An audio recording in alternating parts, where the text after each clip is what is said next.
এর সামনে তো প্রচুর ধোঁয়াশা, মানে কুয়াশা। হ্যাঁ, কোনো নো প্রবলেম। আর নিচে টাকা আর ওই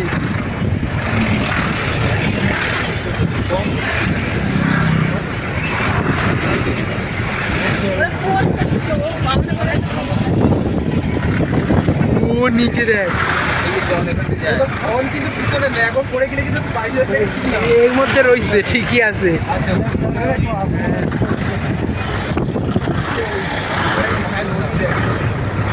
নদী দেখে আমার মন পুষাই যাচ্ছে, আর কি লাগবে। হ্যাঁ, আরামসে স্নান করবো, আরামসে উঠবো। কেটে যাতেও পারে না, এগুলো বলা যায় না। ঠিক আছে, নো প্রবলেম।